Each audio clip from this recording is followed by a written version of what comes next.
আজকে আমি তোমাদেরকে ফ্লো চার্টের একটি অঙ্ক করিয়ে দেব। প্রশ্নটা দেখো। প্রশ্নটা হচ্ছে ঘনকের ক্ষেত্রফল নির্ণয়ের জন্য ফ্লো চার্ট করো। তাহলে প্রথমত আমাদের ফ্লো চার্ট শুরু করতে হয়। আমরা শুরু করি স্টার্ট। তারপরে আমাদের ইনপুট নিতে হয়, আমরা ইনপুট নিই। ইনপুটের জন্য সামান্তরিকের ঘর ব্যবহার করা হয়। বুঝতে পারছো? ফ্লো চার্টের মধ্যে আমাদের এই ডিম্বাকৃতি দিয়ে শুরু করতে হয়, আবার এই ডিম্বাকৃতি দিয়ে শেষ করতে হয়। আর এই সামান্তরিক দিয়ে আমাদের ইনপুটের কাজটা করতে হয়। এখন ইনপুটটা আমরা কি করব? এটা আমাদের তাহলে ঘনকের ক্ষেত্রফলের সূত্রটা জানতে হবে। আর ঘনকের ক্ষেত্রফলের সূত্রটা হচ্ছে এরকম। দেখো, বাহু গুণ বাহু গুণ বাহু। ঠিক আছে? আমাদের ঘনকের ক্ষেত্রফলের সূত্রটা হচ্ছে বাহু গুণ বাহু গুণ বাহু। অর্থাৎ বাহু তিনবার গুণ হবে। এই যে একবার বাহু, তারপরে আরেকবার বাহু, আরেকবার বাহু, এই তিনবার বাহু গুণ হবে। এই বাহু গুণ বাহু গুণ বাহু, এটা হচ্ছে আমাদের ঘনকের ক্ষেত্রফলের সূত্র। তাহলে এখন আমরা বাহুটা ধরে নিই এ, চলক হিসাবে আমরা ধরে নিই এ। তাহলে আমরা এই জায়গায় ইনপুট লিখি, ইনপুট এ। ঠিক আছে? আমরা এই বাহুগুলাকে ধরে নিলাম এ, মানে আমরা চলক এ ধরে নিলাম, কারণ ইনপুটটা আমাদের চলক নিতে হবে যে কোনো একটা। এখন আমরা বাহুগুলাকে এ ধরে নিলাম। এর মানে যদি আমরা এখন বাহুগুলাকে এ ধরে নেই, তাহলে কি হচ্ছে? বাহুর জায়গায় এ, তারপরে গুণ বাহুর জায়গায় এ, তারপরে গুণ বাহুর জায়গায় এ, অর্থাৎ এ গুণ এ গুণ এ গুণ। ঠিক আছে? এরকম। তাহলে আশা করি বুঝতে পারছো। তাহলে যখন আমাদের ইনপুট নেওয়া হবে তখন আমাদের কি করতে হবে? প্রক্রিয়াকরণ বা প্রসেসিং এর কাজ। এখন প্রক্রিয়াকরণ বা প্রসেসিং এর কাজটা করা হয় আমাদের আয়তক্ষেত্রের ভিতরে। তাহলে আমাদের এখন আয়তক্ষেত্র আঁকতে হবে।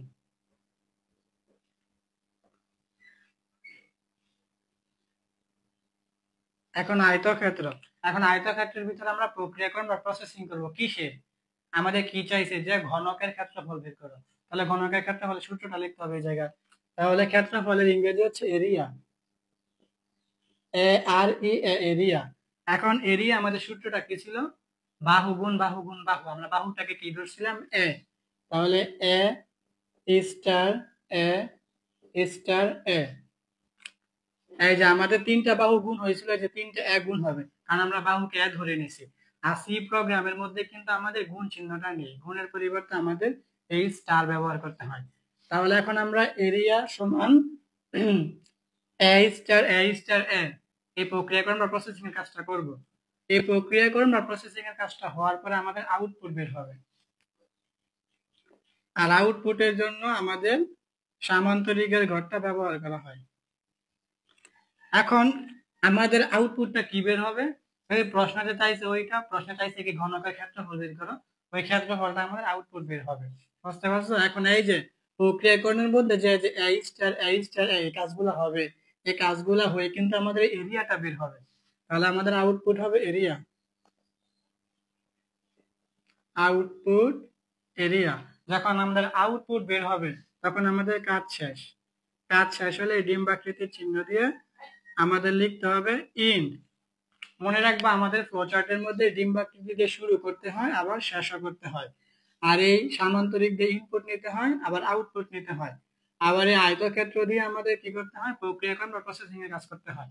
তাহলে আমি প্রথমত আরেকবার অঙ্কটা বলি। প্রথমত আমরা শুরু করছি স্টার্ট, তারপরে ইনপুট। আমরা বাহুটাকে ধরে নিছি, এই জন্য ইনপুট এ। তারপর যখন আমরা ইনপুট নিচ্ছি তখন আমাদের প্রক্রিয়াকরণ বা প্রসেসিং এর কাজ করতে হবে। এই জন্য আমরা সূত্রটা লিখছি যে ক্ষেত্রফলের ইংরেজি হচ্ছে এরিয়া, এরিয়া। এখন আমরা বাহুকে তো এ ধরে নিছি, তাহলে তিনটা বাহু গুণ হইব, এর মানে তিনটা এ গুণ হইব। এখন এ স্টার এ স্টার এ। এখন স্টার কেন দেওয়া হয়েছে? কারণ সি প্রোগ্রামের মধ্যে গুণ প্রতীক নেই, গুণের পরিবর্তে স্টার ব্যবহার করা হয়। যখন আমাদের প্রক্রিয়াকরণ বা প্রসেসিং এর কাজটা শেষ হবে তখন আমাদের কি আউটপুট বের হবে। আর এই যে আউটপুট বের হবে কি? এই যে এরিয়াটা, কারণ এইগুলা গুণ হয়ে আমাদের এরিয়াটা বের হবে। যখন এরিয়া বের হবে তখন আমাদের কাজ শেষ, ইন্ড। তোমরা চাইলে এগুলো বাংলায় লিখতে পারো, আমি ইংরেজিতেই লিখলাম। আজকে আমি তোমাদেরকে একটি ফ্লোচার্টের অঙ্ক করিয়ে দেব। আর আগেই বলে রাখি আজকের প্রশ্নটা হচ্ছে অনেক মজাদার একটা প্রশ্ন।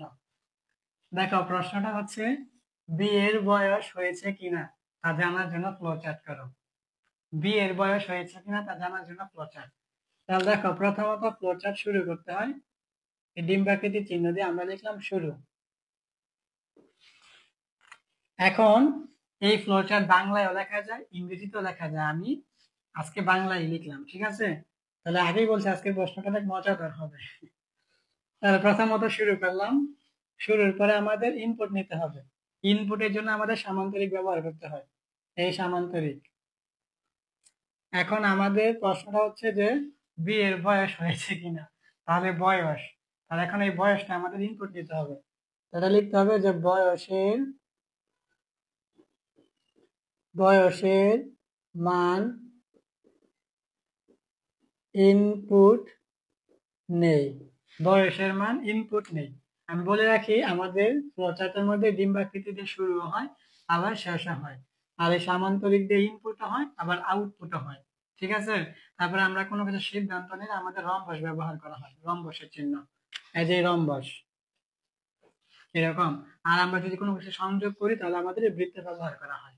এটা তোমরা পরে দেখবা, একটু পরেই দেখবা। তাহলে দেখো আমাদের এখন কি হলো, ইনপুট নেওয়া হলো। ইনপুটের পরে এখন আমরা কি করব দেখো, এখন কিন্তু আমাদের বলতেছে যে বিয়ের বয়স হয়েছে কিনা। তাহলে আমাদের ছেলেদের বাংলাদেশে আমাদের বিয়ের বয়স কত, 21।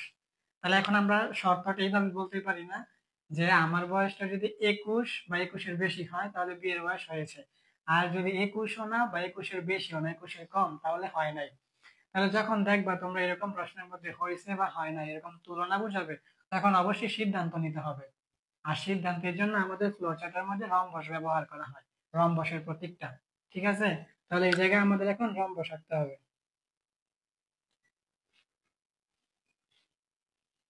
এই যে রম্বস, আমি আরেকবার বলি কিভাবে তোমরা বুঝবা যে এদিকে রম্বস হবে।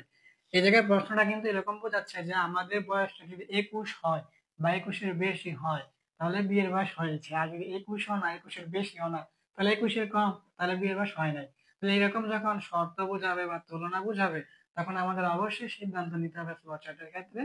আর সিদ্ধান্তের জন্য আমরা ফ্লোচার্টে ব্যবহার করি কি, এই রম্বসের চিহ্নটা বা রম্বসের প্রতীকটা। এখন শর্তটা কিভাবে লিখবা দেখো, প্রথমে লিখবা যদি, তারপর এই জায়গায় লিখবা বয়স, বয়স পরে হচ্ছে গ্রেটার দেন চিহ্ন, পরে হচ্ছে সমান, পরে হচ্ছে 21, তারপরে প্রশ্নবোধক চিহ্ন। দেখো এইটা এইভাবে শর্তটা লিখবা কি, যদি, তারপরে প্রথম বন্ধনীর ভিতরে লিখবা কি বয়স, আর এটাকে বলে ইংরেজিতে গ্রেটার দেন, আর বাংলায় বলে বড় চিহ্ন, আর এটা হচ্ছে সমান, তারপরে 21, তারপরে শেষ হচ্ছে প্রশ্নবোধক চিহ্ন। এর মানে বুঝাইতেছে যে বয়সটা কি, এই যে আর এটা হচ্ছে বড় চিহ্ন মানে বয়স বড়, এর মানে বয়সটা কি 21-এর চেয়ে বড় বা 21-এর চেয়ে 21-এর সমান, এরকম প্রশ্ন বুঝাইতেছে। তাহলে এই ক্ষেত্রে আমাদের দুইটা আউটপুট বের হবে, দুইটা না, একটা হচ্ছে যদি আমাদের 21 হয় বা 21-এর বেশি হয় বয়স তাহলে হয়েছে বিয়ের বয়স, এটা একটা শর্ত। আর যদি 21 না 21-এর বেশি হয় 21-এর কম বয়স তাহলে হয় নাই, তাহলে আরেকটা শর্ত। আর আমাদের দুইটা শর্তের জন্য আমাদের এই জায়গায় দুইটা আউটপুট বের হবে। আর আমি আগেই বলছিলাম আমাদের আউটপুটের জন্য কি, ইনপুটের জন্য যে সামান্তরিক ব্যবহার করা হয়, আউটপুটের জন্য ওই সামান্তরিক। তাহলে আমরা সামান্তরিকের ঘরটা এই জায়গায় এঁকে দিলাম, এই যে এই জায়গায় একটা, আর এই জায়গায় হচ্ছে আরেকটা। বুঝতে পারছো? এখন আমাদের এক সাইডে ইয়েস লিখতে হবে, আরেক সাইডে নো লিখতে হবে। ধরো আমি এই জায়গায় ইয়েস লিখলাম, ইয়েস, আর এই জায়গায় হচ্ছে নো। একটু খেয়াল করো তাহলেই বুঝবা। এখন আমাদের শর্তটা কি ছিল, যে এই বয়সটা কি 21-এর সমান বা 21-এর বেশি, তাহলে ইয়েস মানে কি হ্যাঁ, হ্যাঁ তাহলে আমার বয়সটা 21 বা 21-এর চেয়ে বেশি, এটা হ্যাঁ, আমার প্রশ্ন করছে আমি বলতেছি হ্যাঁ, এর মানে কি হবে যে আমার বিয়ের বয়স হয়েছে।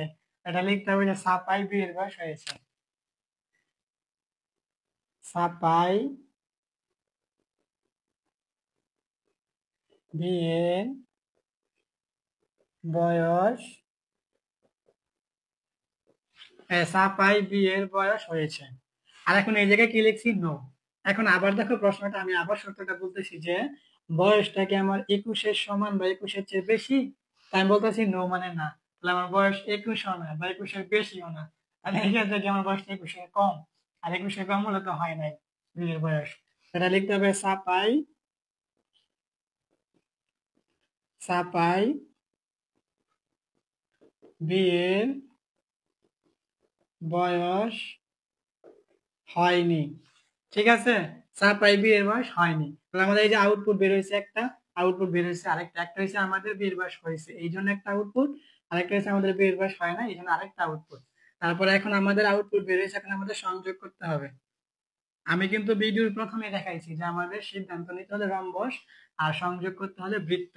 এখন আমরা বৃত্তের সাহায্যে সংযোগ করব। এই যে এই বৃত্ত, এই বৃত্ত দিয়ে আমরা সংযোগ করব। যখন আমরা সংযোগ করলাম তখন আমাদের কাজ শেষ। এখন আমরা ইন্ড করে দেব, মানে শেষ।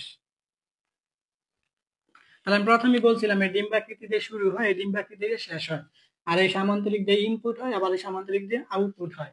আর এই রম্বস দিয়ে সিদ্ধান্ত নেওয়া হয়, আর বৃত্ত দিয়ে সংযোগ করা হয়। এখন প্রথমত আবার বললি, দেখো প্রথমত আমরা শুরু করলাম, তারপরে ইনপুটটা কি আমাদের বয়স নিয়ে প্রশ্ন, তাহলে বয়সের মান ইনপুট নেই। তারপরে আমাদের সিদ্ধান্ত এমন নিতে হবে যে আমাদের বাংলাদেশে ছেলেদের বিয়ে বয়স সাথে 21। এর মানে যে বয়স গ্রেটার দেন বা বড় চিহ্ন সমান 21 প্রশ্নবোধক চিহ্ন, যে আমাদের বয়সটা কি 21-এর সমান বা 21-এর বেশি। হ্যাঁ, আমার বয়সটা 21-এর সমান বা 21-এর বেশি, তাহলে সাপাই বিয়ের বয়স হয়েছে।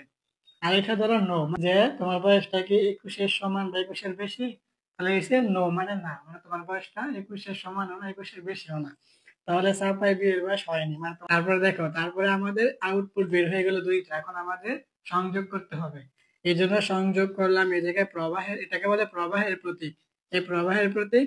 এখন সংযোগ করতে হয় বৃত্ত দিয়ে, আমরা সংযোগ করলাম, তারপরে শেষ করতে হয়, আমরা শেষ করলাম।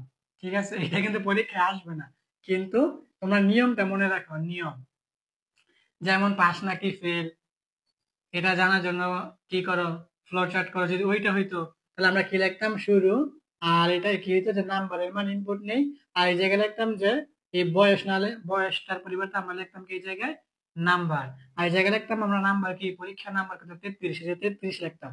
তাহলে আমাদের প্রশ্নটা এমন হইতো যে আমাদের নাম্বারটা কি 33-এর সমান বা বেশি, এই জায়গায় ইয়েস মানে হ্যাঁ, তাহলে আমি 33-এর সমান বা 33-এর বেশি, তাহলে আমি পাস, তাহলে সাপাই আমি সাপাই পাস। আর যদি এই জায়গায় নো হইতো যে আমার নাম্বারটা কি 33-এর সমান বা বেশি, নো মানে না, তাহলে সাপাই ফেল। ঠিক আছে, তারপরে আমরা সংযোগ করব, শেষ করব। এটা কিন্তু নিয়মটা জেনে রাখলাম। ঠিক আছে, এরকম। আশা করি বুঝতে পারছো।